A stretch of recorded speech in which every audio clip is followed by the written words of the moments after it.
ఎంతటి అద్వైత దర్శనమో చూడండి.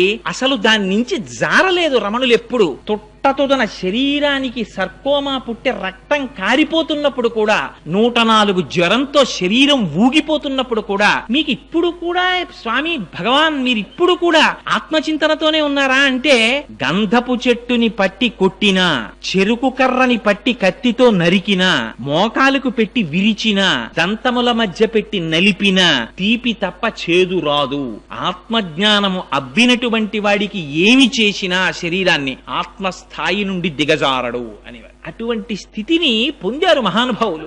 అందుకే ఆ అరుణాచల లింగం గురించి ఎన్ని స్తోత్రాలు చేశారు. అదిగో అటువంటిది ఆ కృత్తికా నక్షత్రంతో కూడినటువంటి పౌర్ణమి నాడు కార్తీక మాసంలో ఏర్పడింది ఆ జ్యోతిస్తంభం. అదే మనం ఎక్కడ చెప్పినా కూడా 12 జ్యోతిర్లింగములు అని పేరు పెట్టి చెప్పి, ఆ జ్యోతిర్లింగంగానే అజ్ఞానాన్ని మటుమాయం చేయగలిగినటువంటి లింగ స్వరూపాన్ని ధ్యానం చేస్తాం. అటువంటి వాటిలో పరమ ప్రఖ్యాతమైనటువంటి స్వరూపం కపిల తీర్థంలో ఉన్నటువంటి ఒక లింగం. ఇవాళ ఎందుకు ఈ విషయాన్ని ప్రస్తావన చేయవలసి వచ్చిందంటే, నాకు పాపం చాలా మంది ఫోన్ చేశారు, ఏమండి ఒక్కసారి ఆ కపిల తీర్థం గురించి 4 మాటలు చెప్పండి అని అడిగారు. ఈ మధ్య రామారావుపేట శివాలయంలో ఉపన్యాసం చెప్తూ కపిల తీర్థానికి జరిగేటటువంటి అన్నాభిషేకం గురించి ప్రస్తావన చేస్తే, చాలా మంది ఈ మాట ఎక్కడైనా చెప్పినప్పుడు కపిల తీర్థం గురించి ఒక 4 మాటలు చెప్పండి అని అడిగారు. కపిల తీర్థం గురించి చెప్పడము అంటే శివలింగం గురించి చెప్పడమే. ఎందుకని అంటే, శివలింగములు ఏర్పడడం దృష్ట్యా 7 రకాలుగా ఏర్పడతాయి. ఒకటి మృన్మయములు అంటారు, అంటే మట్టితో చేయబడినటువంటి లింగం అయితే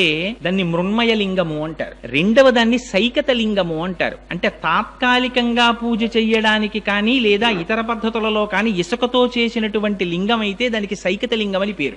మూడవ దానిని లోహజ లింగము అంటారు.